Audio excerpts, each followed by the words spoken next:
onda, morros? ¿Cómo están? El día de hoy vamos a trabajar en todo lo que hemos aprendido respecto a los vectores, comenzando con que nosotros podemos descomponer un vector en sus componentes cartesianas.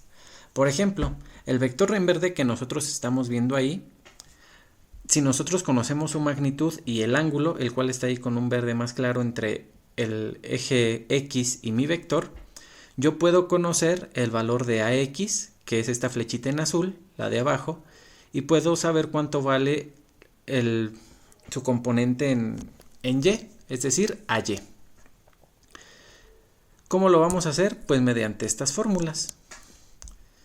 Yo sé que dependiendo del ángulo y de la magnitud, voy a conocer el valor de mi vector. En este caso, noten que yo dibujé aquí un círculo en azul. ¿Por qué lo hice? Para indicar que todos los puntos que están sobre el círculo están justamente a la misma distancia y tienen la misma magnitud que mi vector verde. Es decir, todos esos puntos tienen la misma magnitud que el vector en verde que yo estoy poniendo ahí. Sin embargo, lo que diferencia un vector de otro va a ser su dirección y su sentido. En este caso está dado por el ángulo. Y noten que ese ángulo va a hacer que cambien las componentes vectoriales a X y a Y. Yo voy a trazar aquí un triángulo. Ese triángulo que yo estoy poniendo ahí, noten cómo la base corresponde al valor de AX y la altura corresponde al valor de AY. Entonces vamos a notar cómo a medida que yo voy moviendo mi triángulo,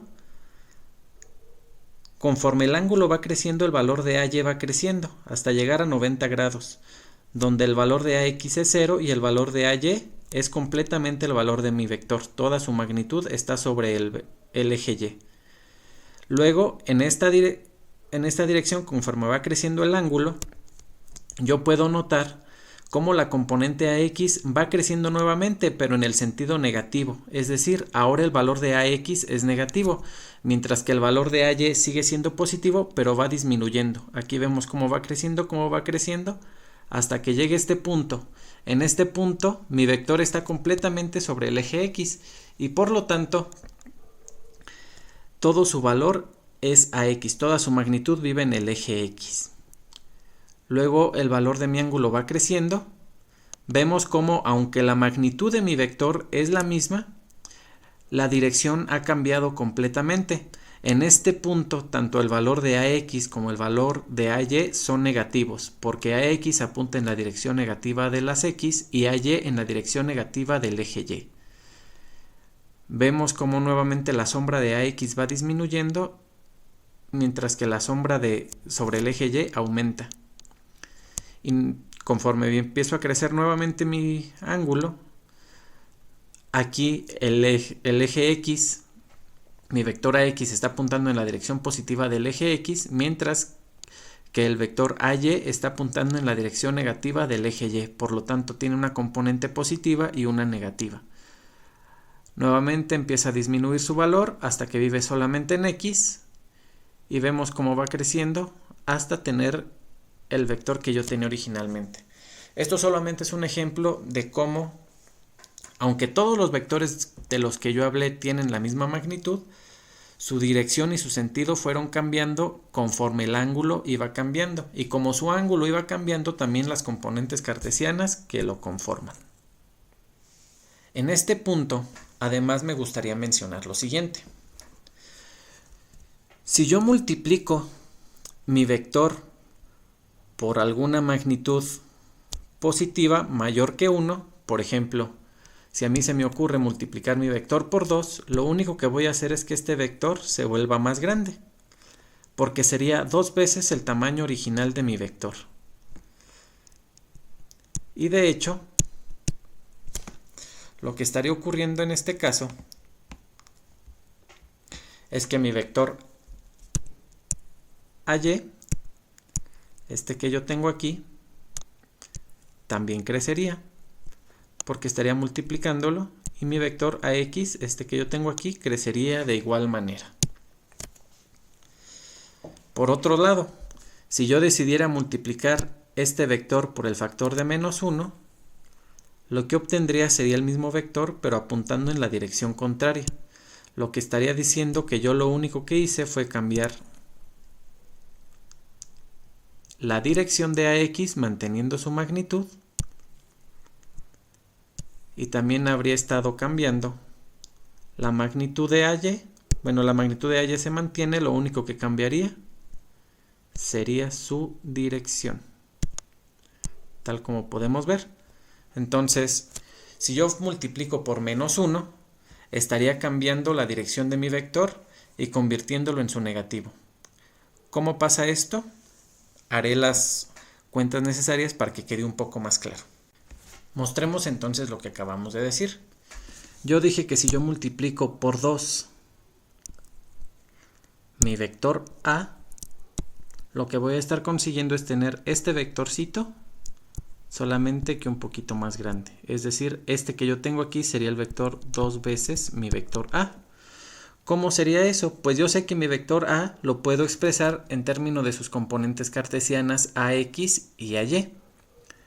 Entonces esto es lo mismo que expresarlo como 2 que multiplica a AX y a AY. Lo que va a pasar es que ese número 2 va a entrar a multiplicar a ambos términos, es decir, de este lado me va a quedar 2 veces AX, 2 veces AY. Entonces fíjense que mi vector aquí en azul va a crecer al doble y mi vector en rojo también va a crecer al doble. Este es 2AY, mientras que este de acá sería 2AX. Y esa es la razón por la cual multiplicar por un escalar, el que a mí se me ocurra, 5, 10, 20, va a ser más grande mi vector. Mientras que si yo multiplico mi vector por un número que esté entre 0 y 1, lo que va a hacer es hacer más chiquito mi vector. Imagínense que yo multiplico por un medio, pues entonces AX se iría a la mitad, AY se iría a la mitad, ocasionando que mi vector se fuera a la mitad. Pero vamos a ver qué pasa cuando yo multiplico mi vector por un número negativo. Por ejemplo, ¿qué pasa cuando yo multiplico mi vector por -1? Pues vamos a ver que si yo multiplico mi vector por -1, tendría -1 por A. Esto quiere decir que esto sería -1 que multiplica a sus componentes, AX, AY. Por lo tanto, este sería menos AX, menos AY. Vamos a ver entonces que menos AX es este de aquí sería menos AX.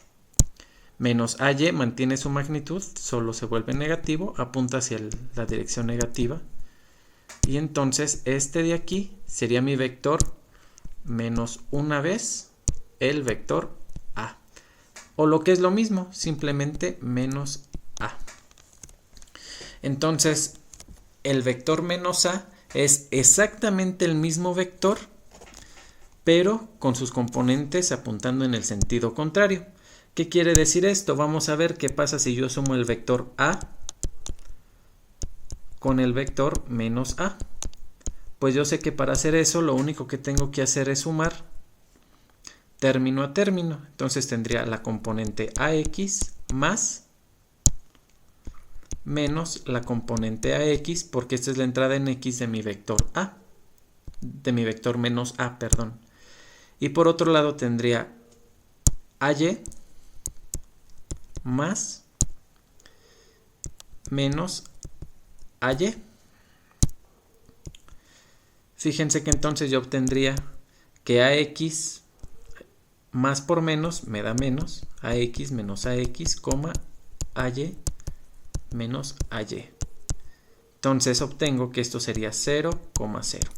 Es decir, si a un vector le resto el mismo vector, obtengo el vector 0. Y esto tiene todo el sentido del mundo, porque lo que estaré diciendo es, primero muévete desde el origen hasta este punto de aquí. Y el vector menos A es el vector que parte de este punto y regresa al origen. Entonces, finalmente, ¿cuál sería mi desplazamiento? Pues 0. Empiezo y termino en el mismo punto. Esa es la razón por la cual multiplicar por un número negativo, lo único que por -1, lo único que hace es cambiar la dirección de mi vector. Mientras que si yo multiplico por un número más grande en magnitud, pero negativo, menos 2, menos 3 sería hacer más grande mi vector y después cambiar su dirección. Y pues eso es todo lo que podemos hacer hasta ahora con vectores. Como lo sumo y me fijo que restarlos es lo mismo, nada más cambiándole el signo. Eso es todo lo que quería mostrar por el video de hoy, muchachos. Espero haya quedado suficientemente claro y los apoyo un poquito más en entender lo que son los vectores y cómo los puedo utilizar a la hora que trabajo con ellos. Esto es importante sobre todo cuando trabajan con fuerzas, velocidades, para evitar confusiones respecto a qué quiere decir las componentes AX y AY. Estén muy bien, muchachos, recuerden siempre estarse preguntando todo, cuestionando todo y nos vemos en el siguiente video.